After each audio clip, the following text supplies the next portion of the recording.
7강 법화경 오비스님의 법화경 7강 손가락 하나 들 줄 아는 것 우주를 포함한 나의 진여불성 나의 부처 자리가 그 손가락과 함께 들고 있다.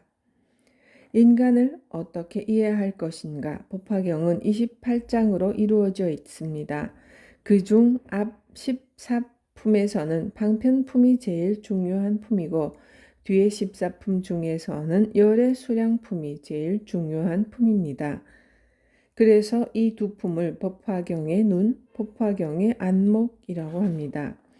법화경의 중심 사상은 인불 사상입니다.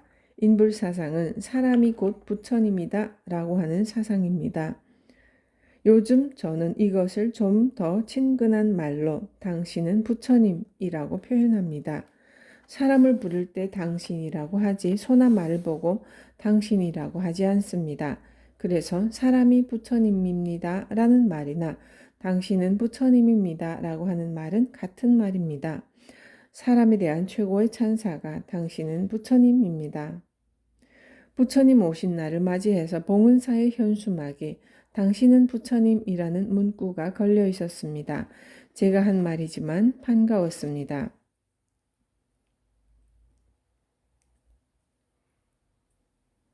여러 불교 행사가 있는데 큰 현수막을 걸어놓고 거기에 당신은 부처님이라고 써놓고 사람을 반기면 그보다 더 좋은 인사가 없습니다. 나 스스로도 그렇게 생각하지 않는데 내 가정에서조차 크게 칭찬받는 사람이 아닌데 이 절 행사에 오니 나에게 부처님이라고 하는구나 하고 자신의 가치에 대해 다시 한번 생각하게 된다는 말을 많이 들었습니다. 저도요, 근래에 마음이 젖어 있었는데 당신은 부처님이라고 하는 현수막을 보고 많이 밝아졌고 위안을 받았습니다. 못난 나에게도 당신은 부처님이라고 불러주니 나에게도 부처의 씨앗이 있나 보다라고 생각했습니다. 불교의 가장 핵심되는 가르침은 인간을 어떻게 이해할 것인가 하는 문제입니다. 인간의 진정한 가치를 제대로 이해하고 이해한 대로 스스로의 삶을 살고 또 남도 그렇게 이해하는 것입니다. 불교에서 인간을 이해한 수준이 어느 정도인가 하면 사람이 부처라고 하는 수준입니다. 이러한 부처님 교서를 가장 잘 밑받침하는 경전이 법화경입니다. 그렇기 때문에 선교율 법회에서 다른 경전보다 최후 가르침이고 경중의 왕이라고 하는 법화경을 선택하여 우리가 공부하고 있는 것입니다. 법화경은 더 이상 올라갈 데가 없는 가장 높은 가르침입니다. 법화경을 이해하는 것이 불교를 가장 바르게 이해하는 길입니다. 그 진실한 뜻을 이해하고 못하고는 각자의 몫이고 언젠가 이해할 날이 있으리라는 기대감에서 이렇게 법회를 이끌어가고 있습니다. 곧 부처님 오신 날 행사가 있습니다. 어제는 전국에서 제등행렬이 있었습니다. 저는 부처님 오신 날 여러분에게 무엇을 선물할까 하다가 무비스님의 법화경 이야기라는 부제가 달린 사람이 부처님이다 라는 책을 선물로 준비했습니다. 이 책은 법화경의 부분을 이야기했지만 법화경을 푸는 열쇠가 되는 책입니다. 부처님의 높고 높은 가르침을 우리가 배우는 것도 중요하지만 그것을 얼마나 나와 이웃에게 실천하는가가 또 중요한 문제입니다. 마침 우리가 공부하는 방편품이 법화경의 핵심이 되는 내용이고 그것은 한마디로 사람이 부처님이다 라고 하는 이 책의 제목과 같습니다. 오늘 법공양이 잘 되었습니다. 모두가 이미 성불하였다. 여러 부처님이 열반에 드신 후 사리에 공양하는 사람이 10,000억의 탑을 세울 때 금과 은과 파리와 자거와 만호와 매괴와 유리와 진주 등으로 만들고 아름답고 훌륭한 장엄거리로서 찬란하게 탑을 꾸미며 또는 석굴을 파서 불당을 짓기도 하고 전단향과 침수향으로 짓기도 하고 목밀나무나 다른 제목이나 벽돌이나 진흙으로 짓기도 하고 넓은 벌판에 흙을 쌓아서 불당을 짓거나 또는 아이들이 장난으로 모래를 쌓아 불탑을 만든다면 이런 사람들은 이미 모두 성불하였느니라.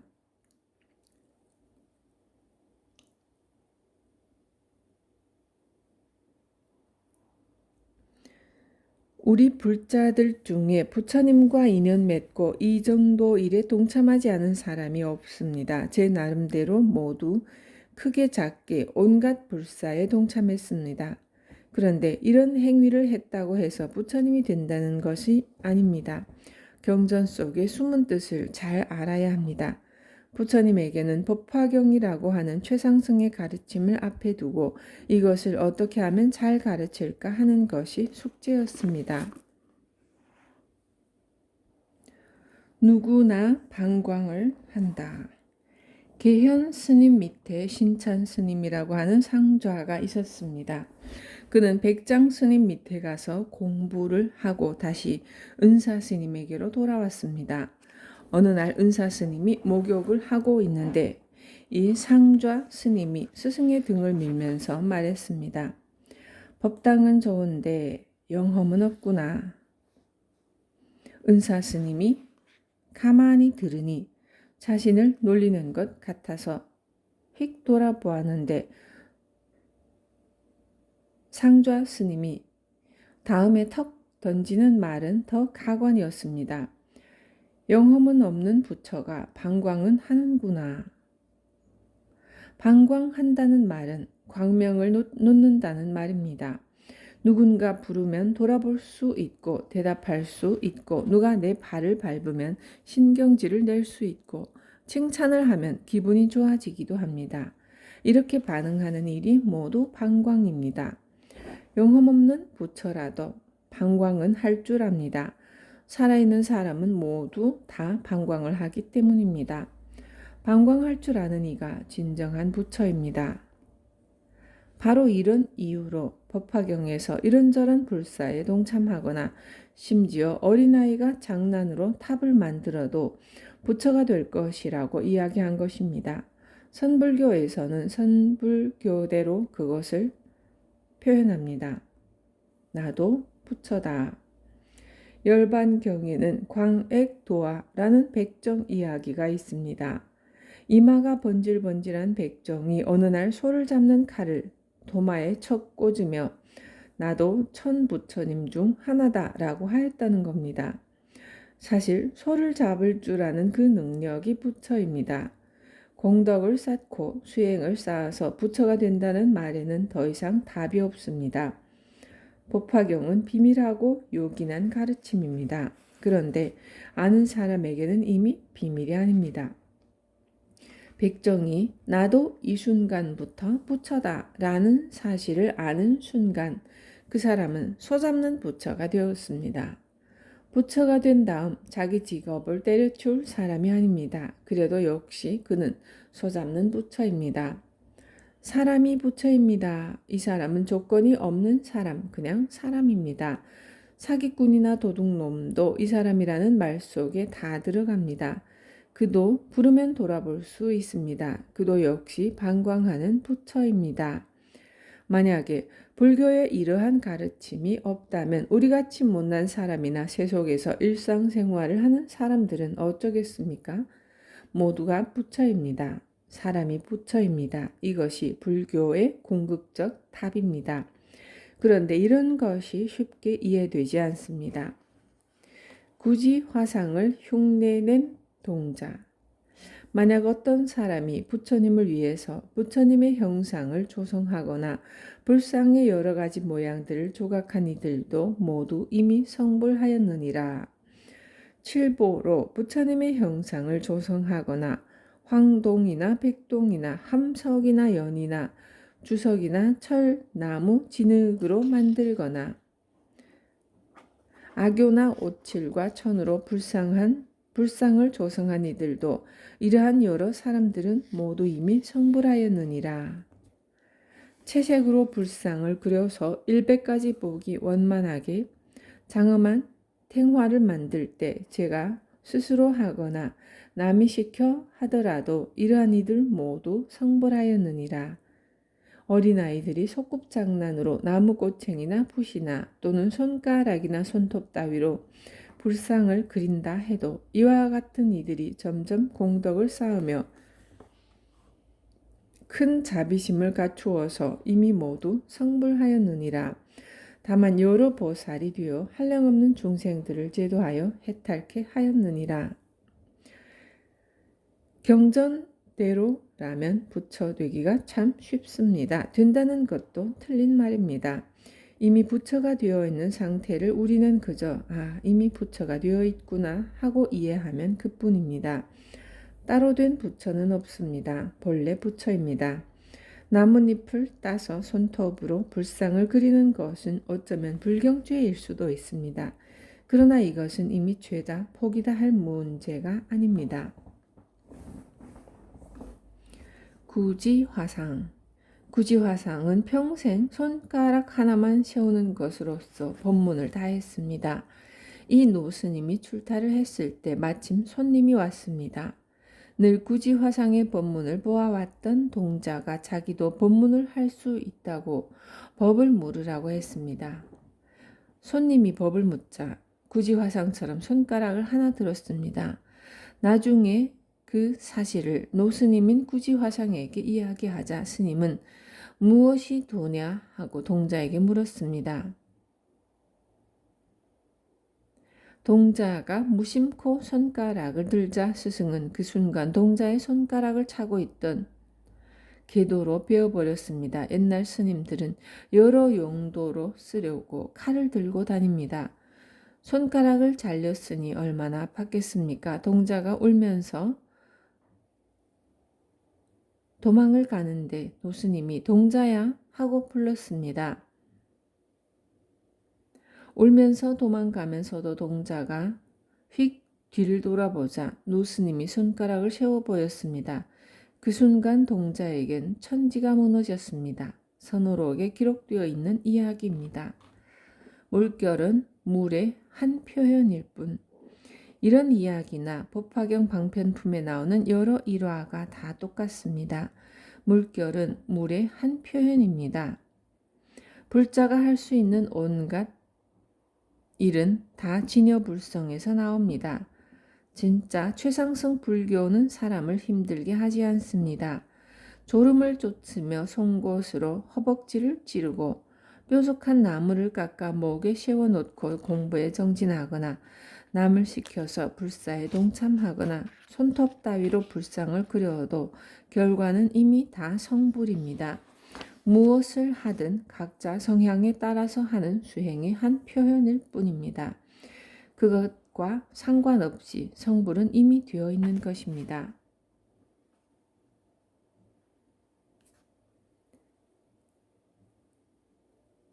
부처님은 출가 전 향락 생활과 출가 후 6년간의 고행을 통해서 향락 생활도 틀린 것이고 고행도 틀린 것임을 이야기했습니다. 그래서 궁극에는 중도를 이야기합니다.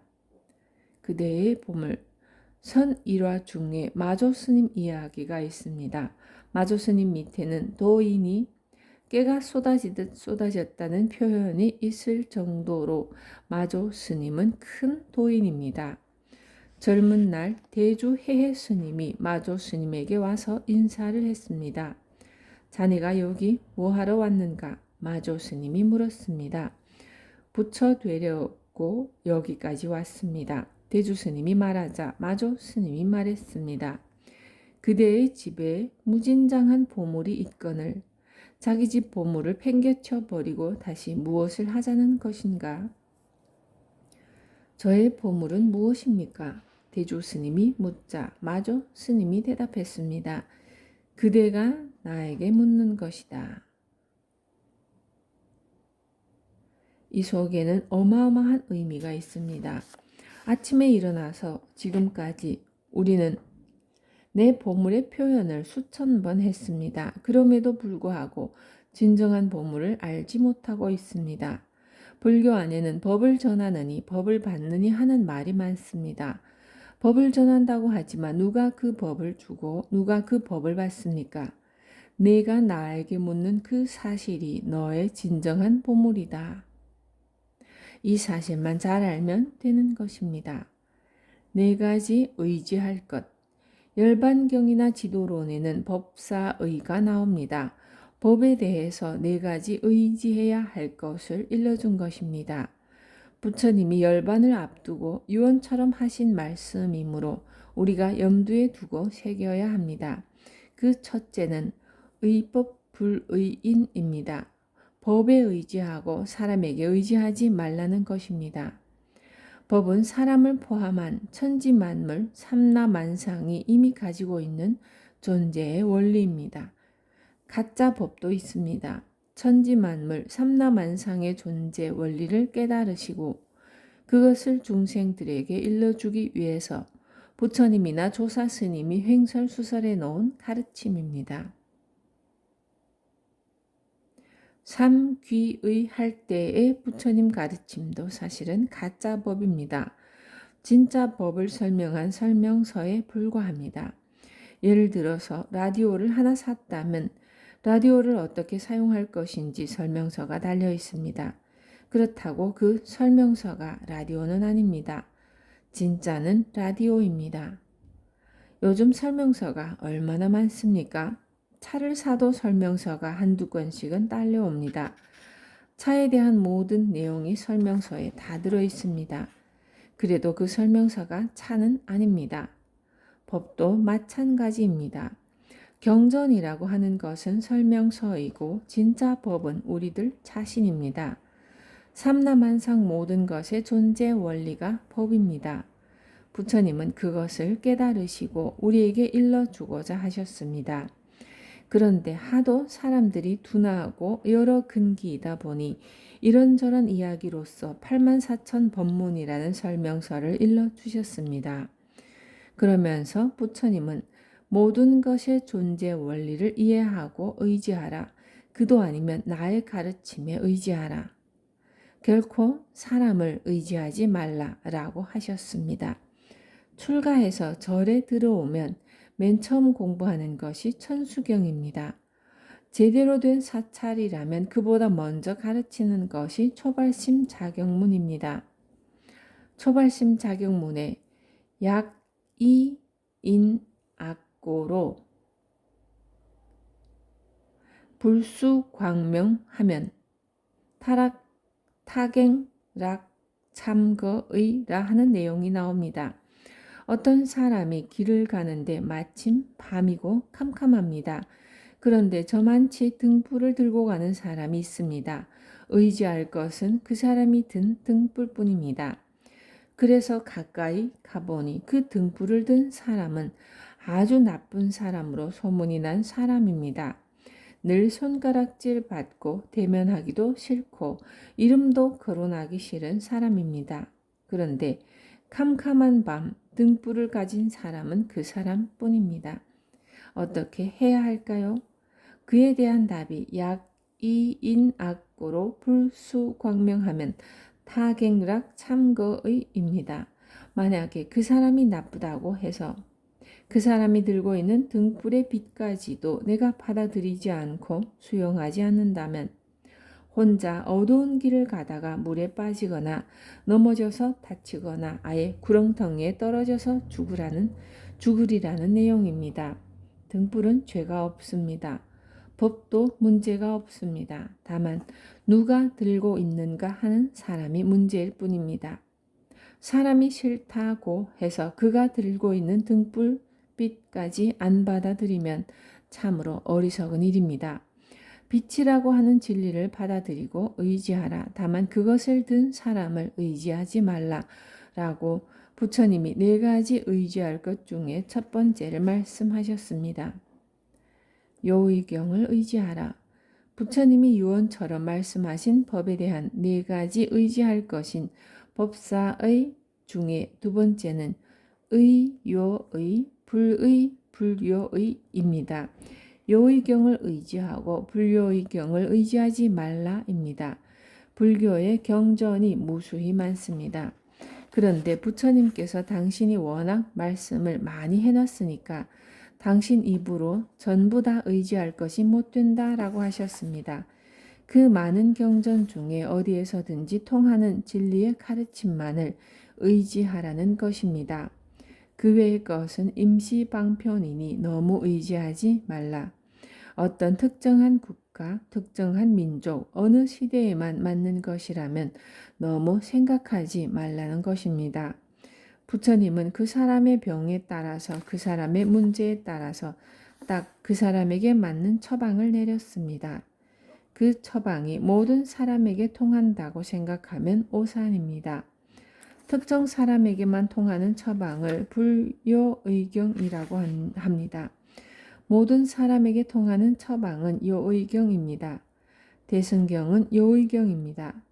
불교 가르침이라고 해서 덮어놓고 허겁지겁 쫓아다니면 안 됩니다. 요의경, 완전한 경, 대승경전만 의지하도록 하고 그 외의 것은 무시해도 좋다는 말씀을 부처님 당신이 직접 하셨습니다.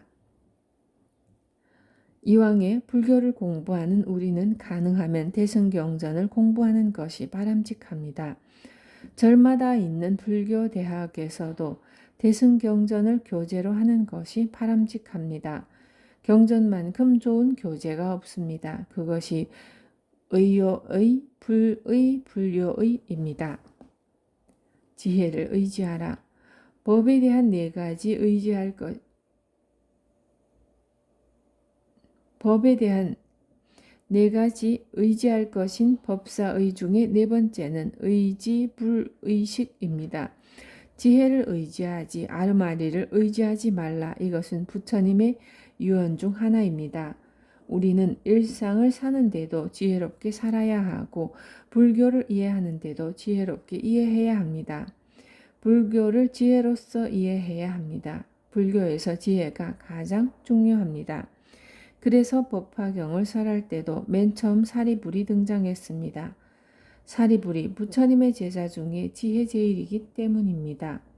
법회 전 부처님이 광명을 풀어놓은 것도 전부 지혜를 표현하기 위함입니다. 불교는 지혜의 종교이고 지혜를 불깨우치는 종교입니다. 지혜만 밝으면 다른 여러 가지를 구차하고 복잡하게 생각할 필요가 없습니다. 우주와 함께 부르는 노래. 만약 어떤 사람이 탑이나 등상불이나 탱화에 꽃과 향과 깃발과 일산으로서 공경 공양하였거나 또는 남을 시켜 풍악을 울리고 북치고 소라 불고 통소와 저와 검은고와 공후와 비파와 징과 요령 등 이러한 여러 가지 아름다운 음악으로 불상에 공양하였거나 또는 환희한 마음으로 부처님의 공덕을 노래하거나 내지 아주 작은 음성으로 공양하더라도 이러한 이들 모두 이미 성불하였느니라. 합창단처럼 우렁차게 노래하는 것은 물론이고 설사 작은 소리로 노래해도 나의 부처는 온 우주처럼 100% 드러납니다. 절의 행사 때 삼귀를 한다거나 찬불가를 부를 때 익숙하지 않거나 음치인 사람은 작은 음성으로 겨우겨우 흉내를 냅니다. 설사 그렇다 하더라도 거기에는 이미 나의 부처가 온 우주와 같이 100% 드러나 있는 것입니다. 모든 문제는 법화경에 근거하여 풀 수 있습니다. 그 답은 사람이 부처님이다 입니다. 남을 상대했을 때 곧 당신은 부처님이라고 하는 사상입니다. 이것이 불교의 진수이고 불교 최궁극의 가르침입니다.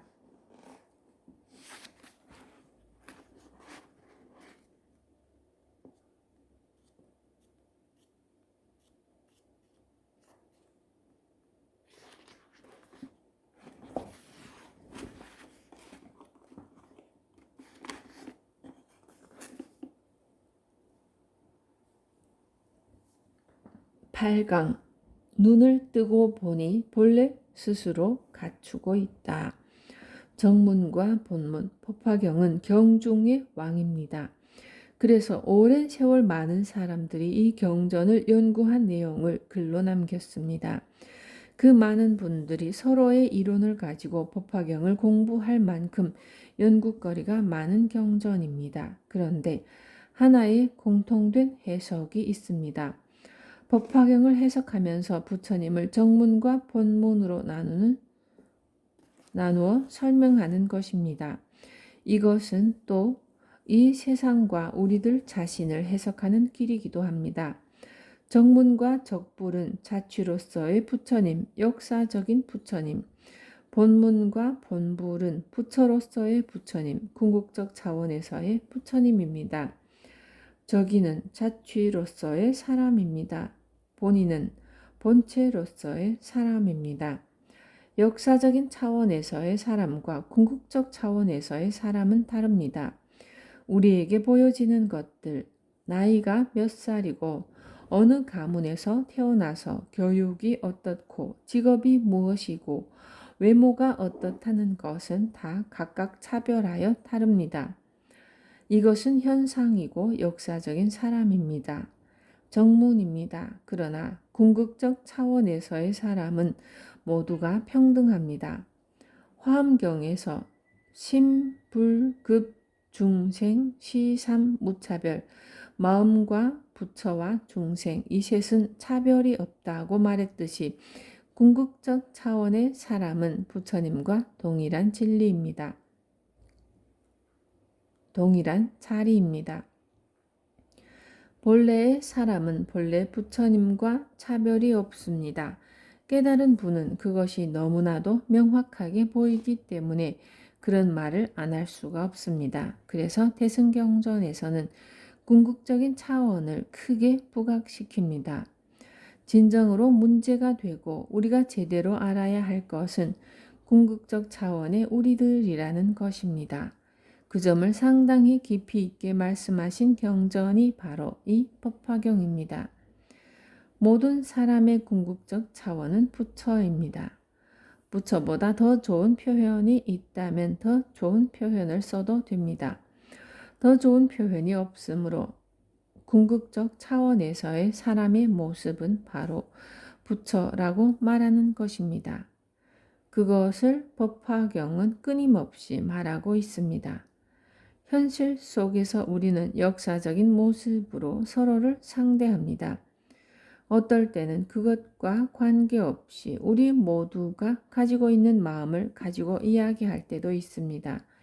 육신만 가지고 문제 삼을 때가 있고 마음만 가지고 문제 삼을 때가 있으면서 아주 자유롭게 마음과 육신이 서로를 넘나듭니다. 우리가 사람을 이해하고 부처님을 이해하고 삼라만상을 이해할 때도 눈에 보이는 차원과 아울러서 눈에 보이지 않는 궁극적 차원을 꼭 함께 이해하는 것이 바람직합니다. 스스로의 가치도 그렇게 이해해야 하고 상대의 가치도 그렇게 이해해 줘야 합니다.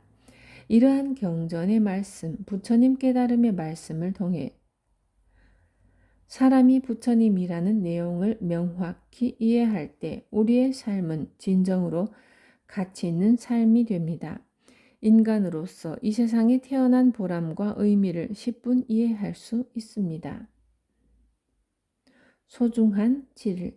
내가 처음 보리도량에 앉아 나무를 바라보고 또는 거닐면서 3, 7일 동안에 이러한 일들을 깊이 생각하였느니라. 세상에는 분명히 바른 이치가 있고 인생을 살아가는데도 분명히 바른 길이 있어서 그 길을 따라가면 바르고 편안합니다. 그런데도 불구하고 중생은 어리석어서 그 길을 가지 않고 고통을 겪습니다. 부처님이 그러한 모습을 보시고서 마음이 괴롭고 아팠습니다. 자비스러운 사람의 마음은 그렇습니다. 이웃의 아픔은 물론이고 신문지상에 나오는 불량한 사람들의 안타까운 사연만 들어도 마음이 아프고 괴롭습니다. 불교 역사에서 가장 소중한 시간이 있다면 부처님이 6년 고행을 끝내고 바른 선정에 들었던 그 일주일입니다. 부처님은 세속에서는 향락에 빠져 살았고 출가를 해서는 고행에 빠져서 고행을 했습니다. 그런데 고행으로 거의 죽음 직전에 향락의 삶도 올바르지 못하고 고행의 삶도 바람직한 일이 아니다라는 사실을 깨닫고 고행을 접기로 결심하고 목동녀가 끓여온 우유 공양을 받습니다. 니련선화에 가서 6년 동안 씻지 않았던 피골이 상접한 몸을 씻고 우유죽을 먹고 정신을 차리고 정상적인 사고를 하면서 정상적인 선정에 들었던 그 일주일이 불교사에서는 매우 소중한 시간입니다. 내가 얻은 이 지혜는 미묘하기 최상이며 제일이지만 중생들의 근기가 암둔하여 어리석고 눈 어두운 일에 즐겨 집착하는지라 이와 같은 무리들을 어떻게 제도할 수 있을까라고 생각하였느니라. 부처님이 바른 선정에 들어 드디어 깨달음을 얻고 보니 당신이 깨달은 진리는 너무 깊고 오묘하여 누구에게나 이야기해 줄 수 있는 이치가 아니었습니다. 그래서 어떻게 하나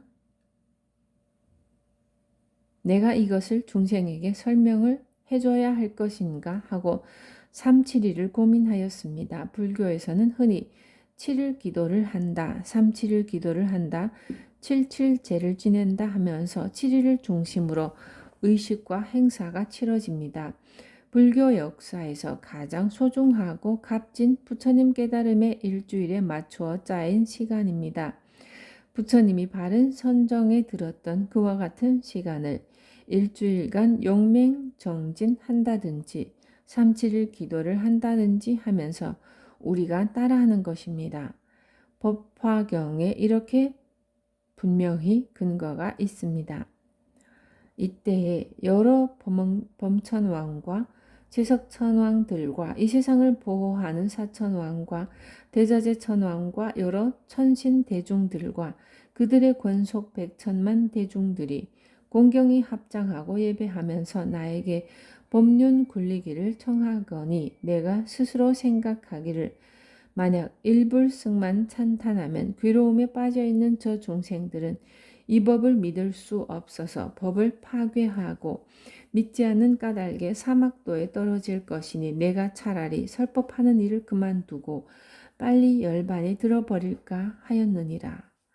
부처님의 깨달음은 법화경의 표현으로 말하자면 일불승의 경지입니다. 모든 사람이 그대로 부처님과 동등한 경지라는 사실입니다. 그런데 부처님은 당신이 깨달으신 바를 그대로 설한다면 중생이 이 엄청난 진리를 이해하지 못하고 비난만 할 것이라는 것을 알았습니다. 중생이 부처님을 비난하는 죄까지 짓게 하면서 이것을 내가 중생들에게 설법을 해야 하는가 하는 것을 부처님은 깨닫고 나서 3, 7일 동안 고민하셨습니다. 그때 천신대중이 합장하고 예배하면서 부처님께 법륜 굴리기를 청하였습니다. 인류사 최대의 사건, 부처님의 깨달음은 보통 사건이 아닙니다. 서양 종교, 서양 철학, 동양의 종교, 동양의 철학을 다 섭렵하고 불교도 완전히 마스터한 서양의 철학자는 이에 대해서 부처님의 깨달음은 인류사에 있어서 최대의 사건이라고 표현합니다. 인류 역사에 별별 큰 사건이 많습니다. 그런데 이름 없는 한 태자가 6년 고행 끝에 깨달음을 이룬 개인의 정신혁명, 정신변화를 인류사에 있어서 가장 큰 사건이라고 한 까닭은 무엇인가요? 부처님 이전에는 인간을 업장이 많고 죄덩어리에 쓸모없는 존재로 알았습니다. 그런데 부처님이 깨닫고 보니 모든 사람이 다 부처의 자질을 갖추고 있는 것이었습니다. 그래서 모든 사람이 다 부처다라고 하는 일불승 선언을 합니다. 부처님 당대의 사람뿐만 아니라 앞으로 올 미래의 사람, 심지어 부처님 오시기 전 그 많고 많은 과거의 사람들도 모두 부처님으로 격상시킨 대단한 사건입니다. 부처님의 깨달음은 한 개인의 깨달음이 아니라 인류사에 있어서 모든 만물, 모든 생명을 한꺼번에 부처로 격상시킨 사건이기 때문에 이것을 인류사에 있어서 가장 큰 사건이라고 한 것입니다. 참으로 적절한 표현입니다. 부처님의 일불승선은 법화경, 화엄경과 같은 이러한 대승경전에 선언이 없었더라면 우리 인간이 그렇게 격상될 수 없었습니다. 그런데 그 사실을 알려주어도 이해할 사람이 없고 오히려 법을 파괴해서 사막도에 빠질 것을 걱정해서 부처님이 빨리 열반에 들어버릴까라고 생각했다는 것은 참으로 아찔하고 위험천만한 순간입니다. 방편으로 삼승을 설하기로 하다. 마침내 과거 부처님께서 행하신 방편의 일을 생각하고 내가 지금 얻은 도에 대해서도 삼승을 알맞게 말하리라 하였느니라. 사실은 모두가 부처의 삶인데 부처의 삶만 가지고 이야기하다가는 아무도 믿을 사람이 없고 이해하는 사람이 없고 따를 사람도 없습니다.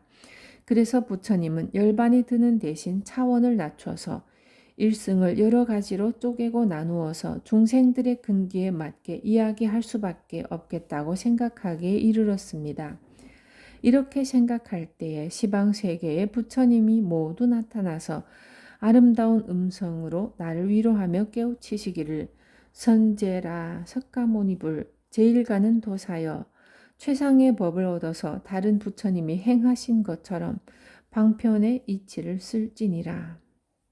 진정으로 진리를 깨달은 모든 사람들은 전부 다 같은 음성으로 석가모니 부처님이 그렇게 마음을 돌린 것을 찬탄합니다. 마치 어린아이가 모처럼 착한 일을 했을 때 부모들이 칭찬하는 것과 같이 그렇게 모든 부처님이 칭찬합니다. 먼저 중생의 고통을 편안하게 해주고 중생들이 일상적인 삶 속에서 겪는 자질구레한 문제까지도 낱낱이 치유하면서 궁극에 가서는 인간의 궁극적 차원을 드러내어 일불승을 이해시키라는 것입니다. 방편과 궁극을 아우르다. 우리 부처님들도 또한 가장 미묘한 제일의 법을 얻었지만 여러 종류의 중생들을 위하여 나누고 쪼개어서 삼승법을 설하노라. 오늘 아침에 저를 방문한 어떤 한 신도가 말했습니다. 법화경에 의지한 스님의 말씀은 원론적이고 고준하고 높은 법인 것은 사실인데 개개인의 자질구레한 문제들, 현재 내가 앓고 있는 문제들을 해결하는 방편의 이야기가 없어서 유감입니다. 저도 그것을 알지만 법화경을 앞에 놓고는 양심상 원론적인 이야기를 할 수밖에 없습니다. 나중에 지장경 이야기를 할 때는 다른 이야기를 할지 몰라도 법화경을 앞에 놓고 다른 이야기를 한다면 부처님이 용납하지 않으실 것입니다. 부처님이 깨달으신 경지는 사람이 부처다라는 경지입니다. 사람이 그대로 부처님입니다. 이것이 진정한 주인공이고 궁극의 차원이고 참 생명입니다. 그 참 생명은 부처님의 한량없는 공덕 생명 그대로입니다. 모든 존재와 사람 역시 부처님의 무량 공덕 생명 그대로입니다. 궁극적 차원은 하나입니다. 그렇지만 그것을 제대로 수용하는 사람이 몇이나 되겠습니까? 오히려 죄 많은 인간이고 업장 많은 중생이어서 고통에 윤회한다고 하는 말이 더 가깝게 다가옵니다. 그래서 석가모니 이전의 모든 부처님도 그러한 중생의 근기를 살펴서 일불승을 나누고 쪼개어서 삼승법을 설하노라 라고 하였습니다. 이것은 불교의 방편입니다. 불교라는 존재는 어떤 생명보다 활발하게 살아서 움직이는 존재이기 때문에 전파된 지역과 사회와 환경에 따라서 수많은 방편을 가지고 중생을 제도해 왔습니다. 법화경을 부처님 당시의 설한 경전이라고 본다면 2500, 2600년 전 부처님은 성문연각 보살이라는 기껏해야 아주 단순한 세 가지 방편을 말씀하셨는데 오늘날 이 시대에 우리나라만 해도 수백 수만 가지의 방편이 있습니다. 같은 불교라고 해도 우리나라에 있는 방편이 중국이나 태국에는 없을 수 있습니다. 중국에 있는 방편이 우리나라에 없고 태국에 있는 방편이 우리나라에 없는 경우가 많습니다.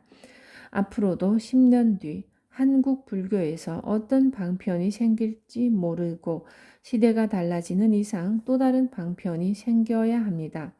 그런데 법화경은 그 많고 많은 방편을 모두 통섭하고 융합합니다. 법화경의 안목이라고 하는 것은 불교 경전 가르침 중에서도 최고의 통찰력을 가진 안목이기 때문입니다.